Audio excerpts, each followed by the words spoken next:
human dignity can be restored. Because they point out that, in fact, as the permissive society grew and grew, so the laws of the land began to be adjusted to actually go with that tide, rightly or wrongly. I'm not saying that it was wrong, but that what happened. So society's framework, if you like, was moving with the tide of that permissiveness, opening the way for everything to run wild, in fact. So, for example, abortion was legalized. And abortion used to be a great deterrent. The fact that abortion was, I'm not saying it was right, but abortion was illegal. So this was a great break. Looking back 50, 60, 80 years ago, this was a break on keeping, or it was a way that made people think a bit before they committed the sexual act. The fact that abortion, birth control systems were primitive, abortion was illegal, and women were really scared to bits of having a baby, unless it was under legal circumstances. Added to that, if they went for an abortion, they couldn't go to a doctor. They went to some old witch, in a back room somewhere, who used the most appalling method to bring about the abortion, causing unbelievable suffering and pain, and sometimes death. So that, of course, was eliminated by making abortion legal. I'm sure it was a correct move, but at the same time, it took away what was a deterrent. And also, of course, the law was put straight over homosexuality. The age of consent, as it's called, was lowered. And even then, after those quite reasonable measures in many ways, it then even reached a point, and this is only a year or so ago, when even rape seemed to be condoned by judges in the courts. Very, very light sentences were given for rape. This has changed now because of the outcry against it, but it's quite interesting the way certain quite reasonable measures were taken, and then there is a point where it begins to go too far. Now, I don't think that's anything to do really with a conscious decision.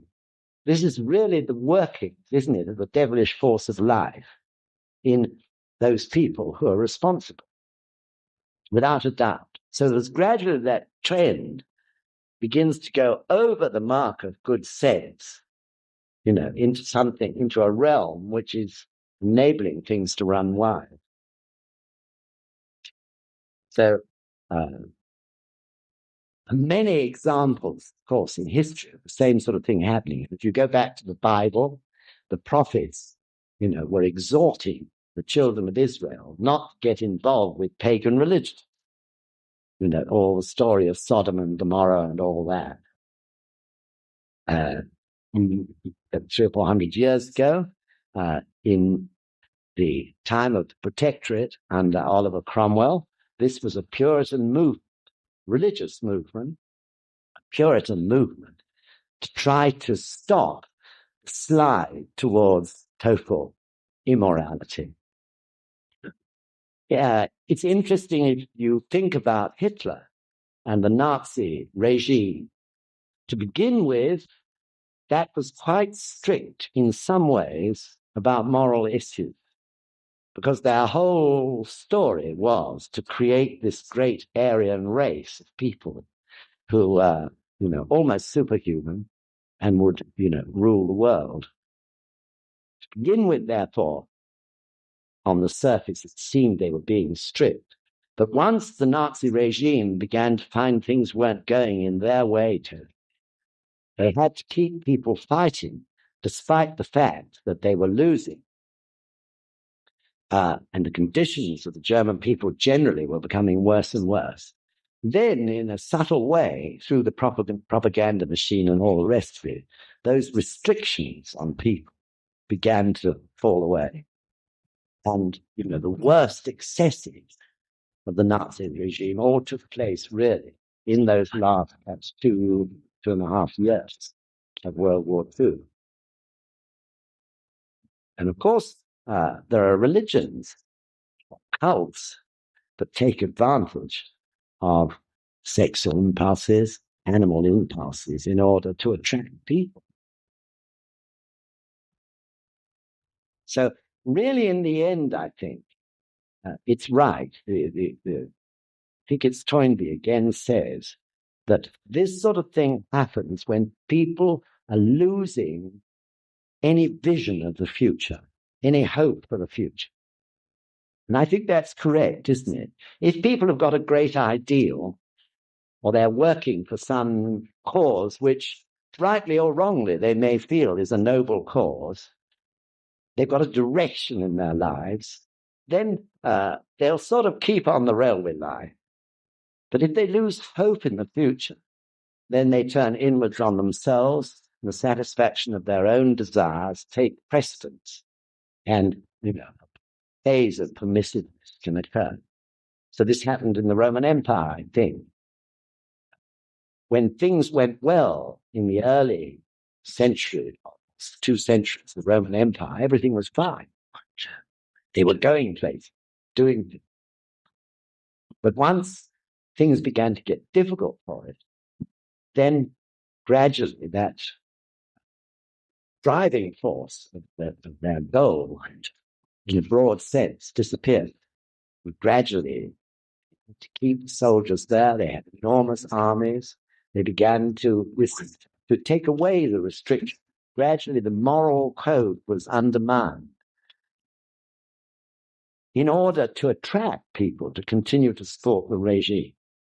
Until finally, of course, not only people, but also the rulers of the state became more and more decadent until it finally collapsed. The whole moral fiber had disintegrated. And in a way, this applies to some extent to us in this country.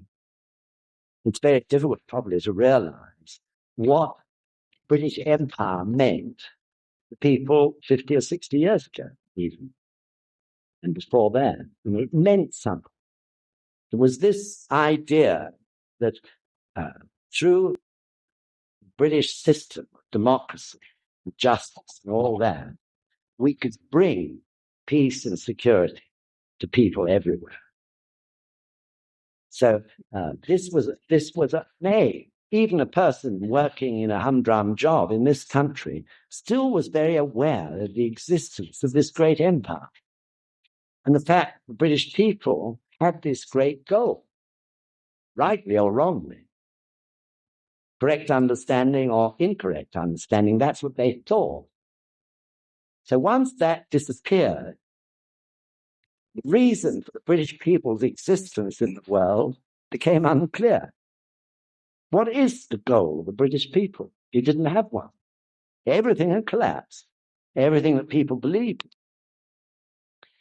60 or 70 years ago, when I was a boy, people were brought up believing all this. The whole schooling, education system, everything one's parents said, everything was aimed towards. I mean, it's incredible, really, to think of now, isn't it? It's amazing, in a way, arrogance, but that was the way we did. So that disappearing, interestingly enough, led, more and more to the collapse of ethics and morals. And with it, of course, the decline of religion too, which was taking place because of another reason, which was materialism. So gradually this had its effect, I think, in a historical sense.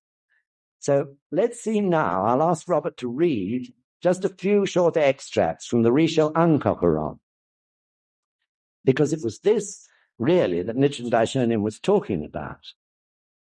What he was saying was that if, due to the way of life, or due to incorrect religions, the life force of the people is sapped, then that will bring about its effect in terms of Eshofuni on their environment.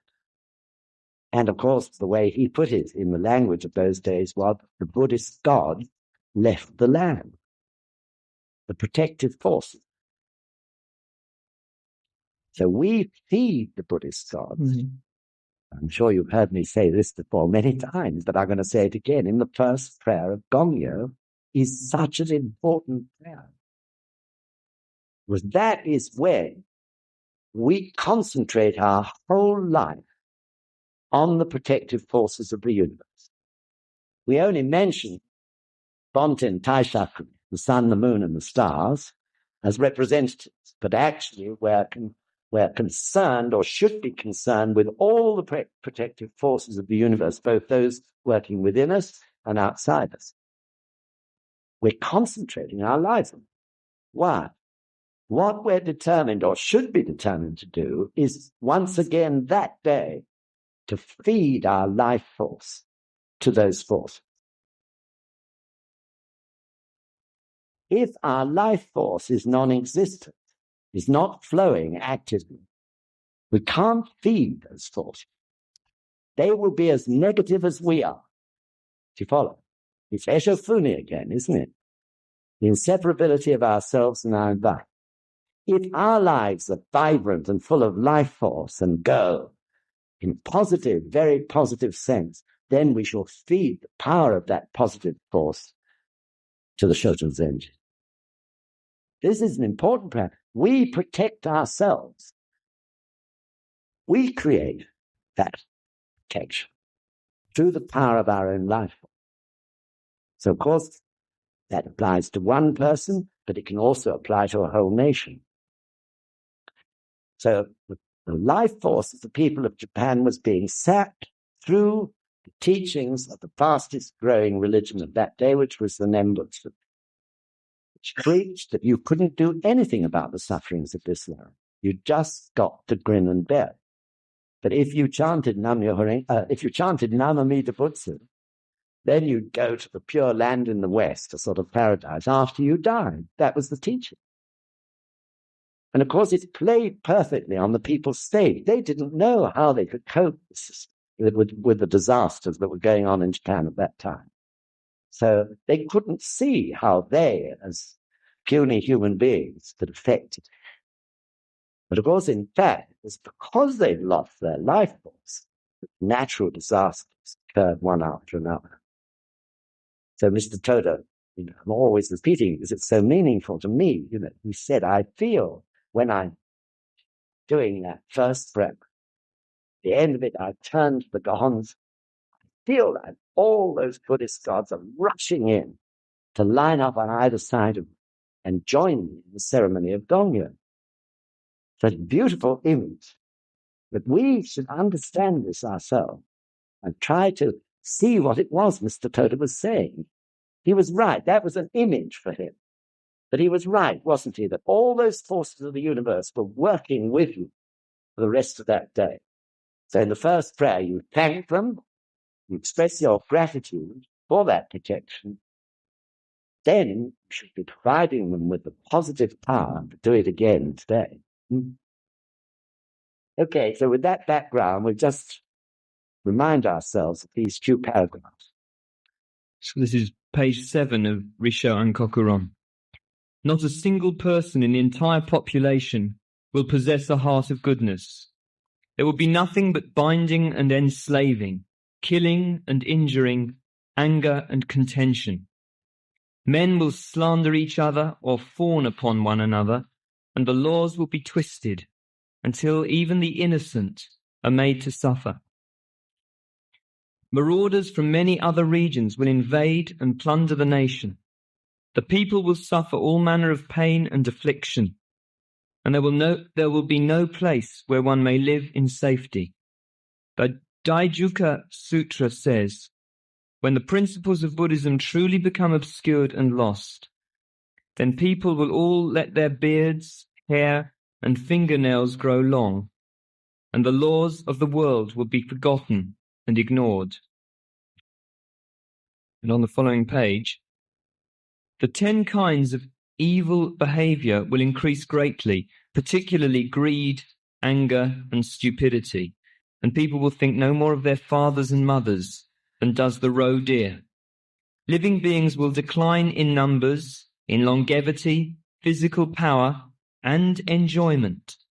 They will become estranged from the pleasures of human and heavenly existence, and all will fall into the evil states of existence.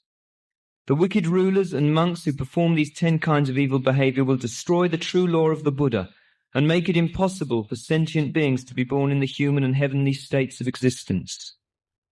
At that time, the various benevolent deities and heavenly rulers who would ordinarily take pity on living beings will abandon this nation of confusion and evil, and all will make their way to other regions.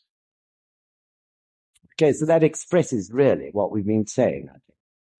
And you can see that really the solution can only lie in life force, the life force of the individual human being. And this applies in every sense, both in a general sense, it can apply to a country or a nation or the world, and also, of course, to us individually. The life force which arises from the Buddha state, with all the qualities of Buddhahood, wisdom, compassion, courage, and so on. Power, in other words, returning to our old friend, the sexual impulse, the power, the life force to be able to have sex with wisdom. That takes power. Because the sexual impulse is so strong, the animal instinct, that we can overcome it with life. With power to put on the brake and say, should I? I'll just check for a moment with my dialogue or whatever. Or the power, as someone was saying to me just now during the break, has one got to go on, say, in a marriage, a lifetime relationship, constantly worry about this matter and sort of whether you're having sex with wisdom or not? Well, of course, you don't have to worry about it all the time. But in my own experience, certainly, there may come a point in time where you've had a wonderful, everything's been going beautiful, with your sexual relationship, with that lifetime partner.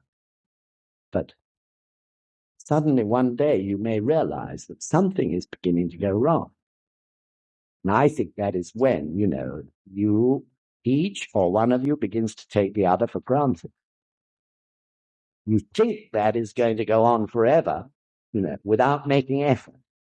The answer is it won't. You think that this sort of way of harmony and everything else is going to go on day after day, will never change. It's not so, because everything is always changing. So one's partner is also changing. One's partner, just like oneself, is also going through good times in terms of the inner self and difficult times.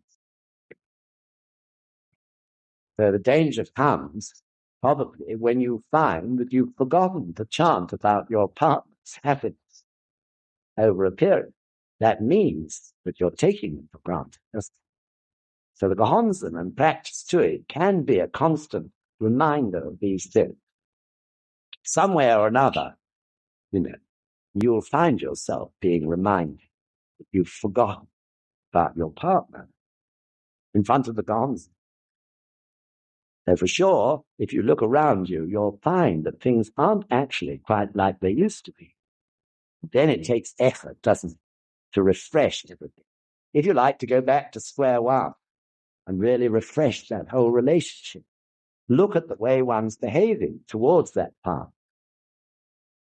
and determine to change it if you find that it is beginning to slip.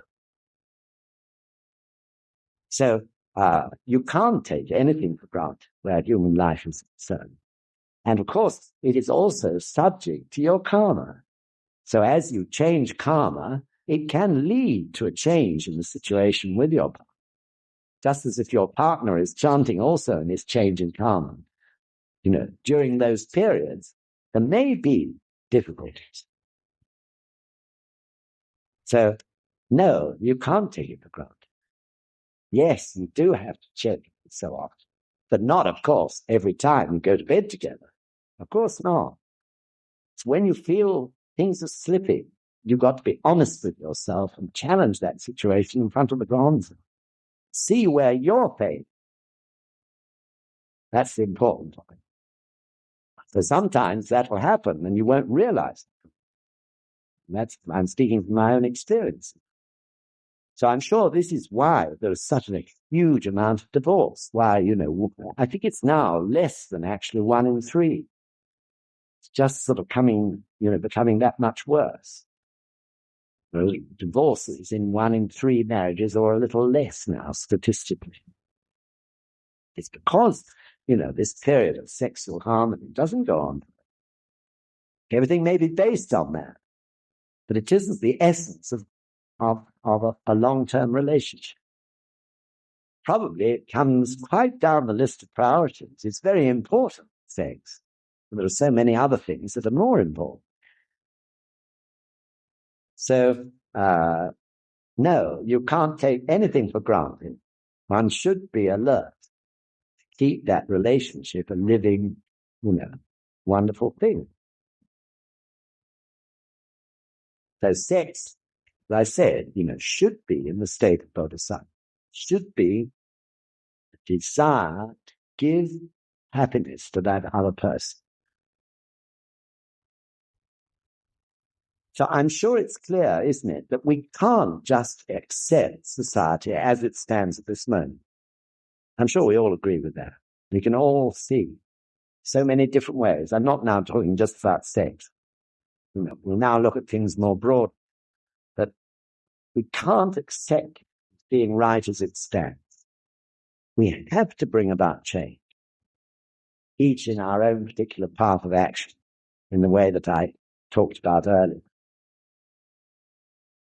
So, in this sense, of course, Shakabuku comes into it, doesn't it? We want more and more people to be able to have the wisdom through the power of this practice to see those things that are unsatisfactory about our social existence, and to be able, because they practice, to summon up the power, to bring influence to bear in their particular path of life, to bring about change. So Shakabuku is crucial. And we can never cease to try to introduce more and more people to Buddhism. With more and more people means more and more spheres of action. Gradually, this network in all aspects, fields of society grows and grows and grows.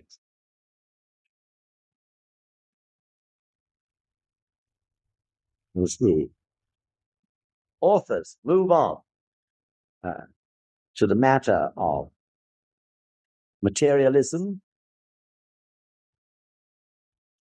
and the whole state of society, which is so chaotic in every aspect. And here is where they begin to bring science and technology into the picture. Taking society as a whole, what we see today, we see incredible advance in science and technology, amazing invention, more and more amazing as each day passes. What is up to date today in the world of electronics and so on is out of date in about 3 months' time. Speed of advance is colossal, but it's totally chaotic. It's a total disharmony, isn't it? Everyone is going apace in the scientific technological world, producing more and more of these inventions, yet there is no harmony between in that growth at all. So this is so dangerous. The whole danger of the world today is this disharmony in the growth of human life and human ways through especially the advances in science and technology. So you can get scientists who are working on something for the destruction of human beings. And you can get scientists working on the same thing, probably less in number, who are working to use that particular technique or invention for means which will help people to become happier or lead an easier and better life. This is what I mean by chaos. In each place, these things are being worked on, and then they're advancing, but in total independence from everything else, in total disharmony. This is a terrifying thing because the speed of it is so colossal. So, on this point, what comes to one's mind immediately is the Buddhist principle of ku, ke, and chi. We've talked a lot this afternoon about ku and ke, physical aspect or material aspect of life, which is ke, ke, and the spiritual or unseen aspect of our inner selves, which is ku, ku. So everyone in the world today knows there is a spiritual aspect of life and a physical aspect of life. There's nothing unusual or clever in that. But what we see going on around us is that there is no harmony between ku and ke, between the spiritual desires of human beings and what we see in the terms of scientific and other forms of development. I mean, we see architects, the Prince of Wales has been having a go at this, but we see architects building huge buildings at vast cost, which have not in the least taken into consideration the lives of the human beings who are going to use those buildings every day. And it's unbelievable, but that's a good example of the chaos that's going on in all aspects of development carried out by human beings who themselves are human beings with all the attributes of a human being as well as the bad side, yet they'll go and build these buildings which have no relationship to human needs. Or we see bus drivers and train drivers, are not considering the happiness of the poor old commuter who's having to use those trains every day. And because they oversleep or whatever, there's no train, or the train's half an hour late. Of course, you could say, take that a step further, that's because the management don't care either. They're not making the life of those bus drivers or train drivers, enjoyable enough and challenging enough for them to be on time and want to get up in the morning. Engineers, planners, drive grading motorways, through beautiful areas of country. Not always in the most sensible way. We need motorways, but it's always in the cheapest way, the most economical way, which is not necessarily the best way for the human beings and the animals, birds and insects to live in those areas. Perhaps medical science is one of the best examples. I think it's changing now. The doctors, had become just sort of pill-giving machines, just churning out pills, irrespective of whether they were suitable for that human being or not, with little or no effort to really understand the human being that they were treating. This is changing now, thank goodness. But definitely it had reached that point and still exists in many ways. So the whole thing is chaos. Spiritual and physical or material development is in complete disarray, complete disharmony. And that Buddhism, of course, would say, Nichiren Daishonin's Buddhism especially say, is because of the people's ignorance to the existence of a binding force which will integrate and harmonize the spiritual and the physical so that they can work as one in absolute harmony together, which in Buddhist terms is Chu, C-H-U. Chu being the entity or the heart of life, which is Nam-myoho Renge Kyo, the law of life, which combines and integrates the spiritual and the physical together so that they move in harmony. So this actually is what we discover in our own lives, though it may be unconsciously, we discover it through this practice. Gradually, our spiritual and our physical aspect, our spiritual side, and also our body and our environment begins to harmonize itself. Why?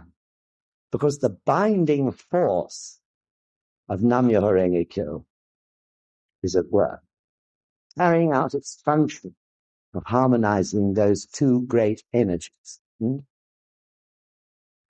So I feel we don't use this aspect of Buddhism enough in Shakabuku. It's extraordinarily simple, really, isn't it? There you have our social existence as it stands, which is chaotic. And it's chaotic because there's no binding force between the spiritual and the physical. And from those examples I've given, you can see this at work in all areas of society. And it's simply because no one understands the existence of this binding, except Nichiren Daishonin's Buddhism, which absolutely pinpoints it in terms of Nam-myoho Renge Kyo. So this is easy to understand for someone if you point to society. I think now, in terms of individual sufferings, people approach it in another way. But when it comes to social life in general, the way this world is developing, the threat of the nuclear threat, and so on and so forth, that is the best and most compelling way to explain. Because that is what people are totally blind to, isn't it? That there must be, surely, in existence, in life itself, which is so perfect, what is the force that can actually take those physical and spiritual energies and bring them together and make them work as one harmonious whole? And the answer, of course, is Nam-myoho Renge Kyo. So I suppose you could say the great religions have all been searching.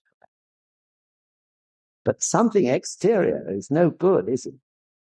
Just doesn't sort of work to think that someone up there or down there or wherever it is going to send this influence to harmonize these two forces.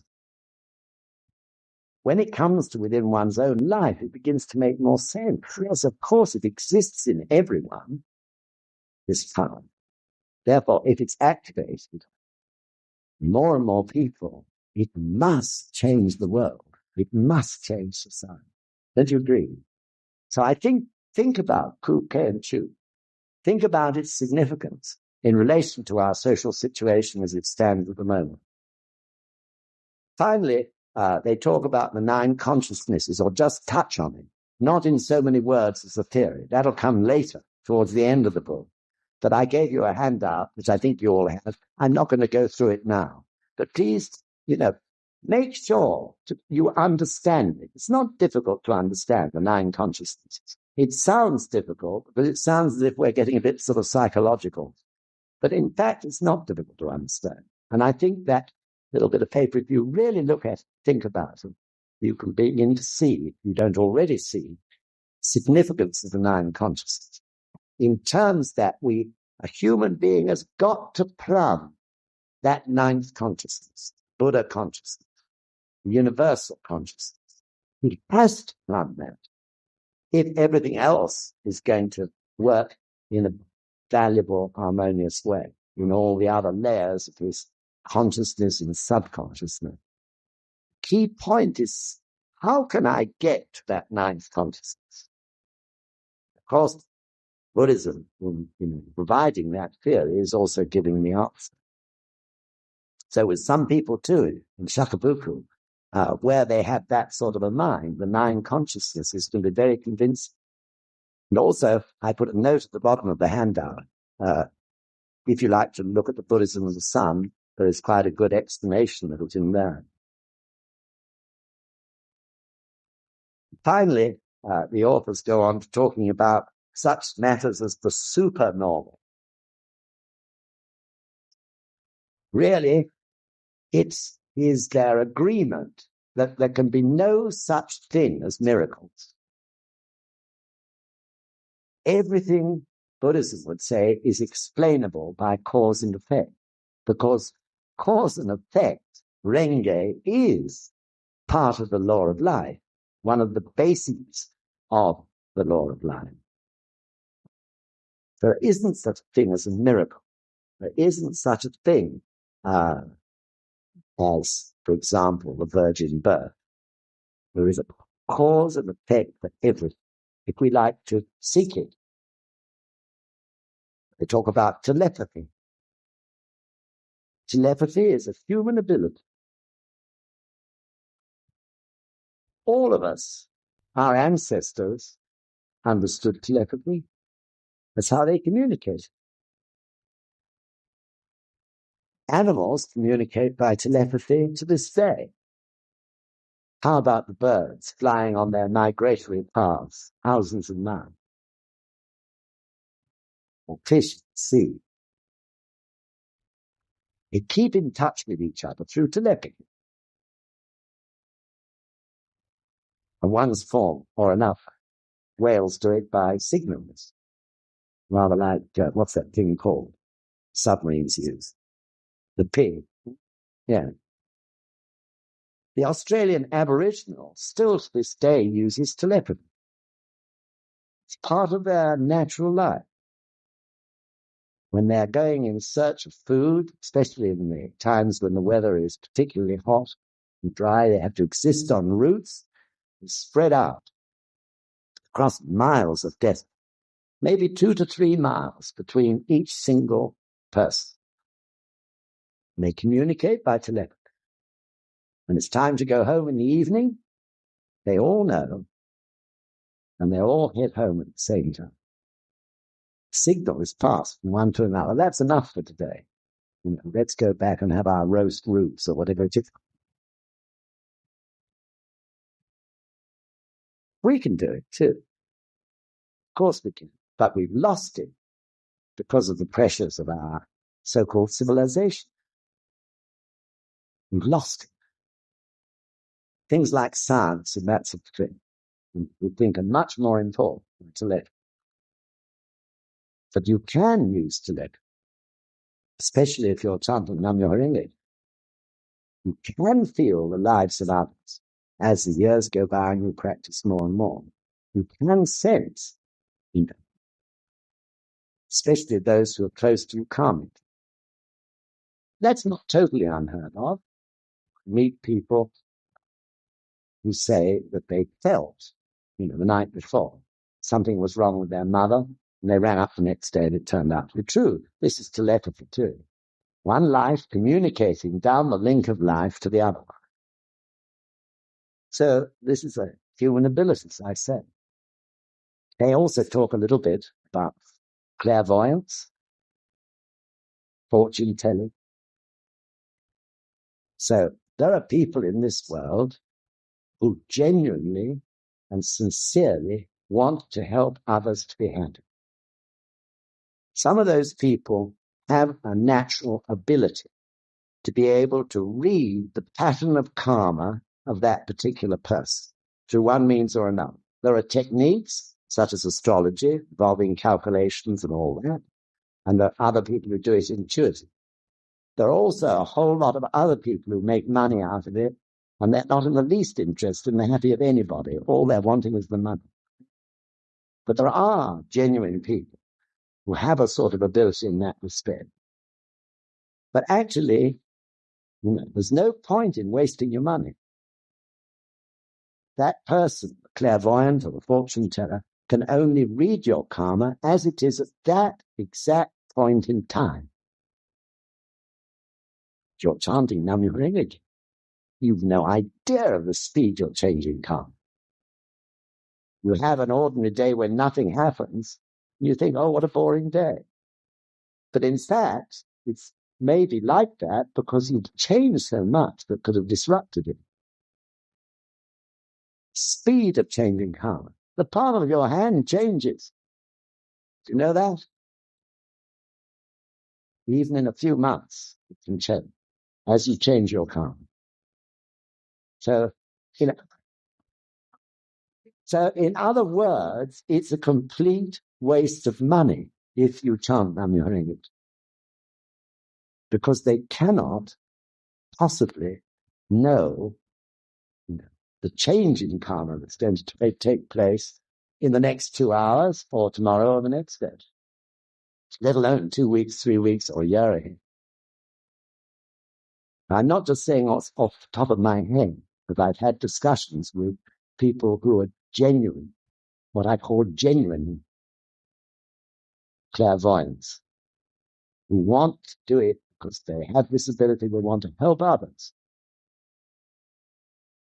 But these people who are professionals, agree we cannot see the future. All we can read, not necessarily pointing to my palm of my hand, but all we can see or feel is the karma as it is at that point in time. Other people go to these people who wave a bit of a weight around on the end of the string. What's it called? Pendulum. Dowsing. Yes, pendulum. I think the word is dowsing. Well, if the person who is doing that, really sincerely desires to help someone and make them happy, probably it may do something. It may indicate something. But again, that dowser can only be activated by karma as it stands at that point in time. Not tomorrow or the next day, when you've chanted your hours Daimoku and you got back home. Can't take account of that. So this is why, of course, in fact, to use such things or to rely on is a form of slander. One's trust should be in the Gohonzon. The Gohonzon is one's dowser. The Gohonzon is one's clairvoyant. What is the Gohonzon doing? It's activating our Buddha state. Our Buddha state knows the future. That can flow in our lives, and we can take, without consciously knowing why, we are doing the right things to be able to meet that future. So it is slander, form of slander. However, some people, they say sometimes, particularly young ladies, particularly susceptible to this sort of thing, and rely on it. I mean, there's nothing wrong with that. Before you find this Buddhism, people rely on all sorts of things, even the stars at that of the Evening Standard. I must read the star. Don't they? But it's all baloney. And of course, it can be dangerous, because if someone, like a clairvoyant, puts particular emphasis on a particular thing, which is going to happen to you in the future, according to the karma as they read, that can influence one. It can actually arrest or delay one's human revolution, change of the karma, because it's become lodged in your mind and is therefore affecting your actions and your thoughts. So please ponder that point. I've pondered it. I'm absolutely clear about it. But some people rely on it so much. The subconscious, with the 9 consciousnesses explained, the workings of subconscious are so subtle. Thought, provided by a fortune teller or a clairvoyant, can get lodged somewhere down there in the subconscious. And really, it can bring about completely actions, thoughts and actions of profound influence to one's life. That influence is not necessarily right.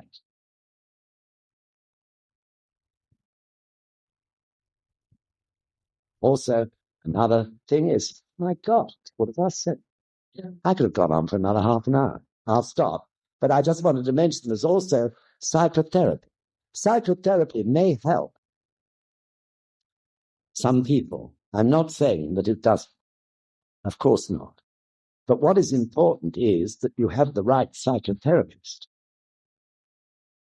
What I mean by that is that basic tendency of that psychotherapist's life is such that it can relate to your life.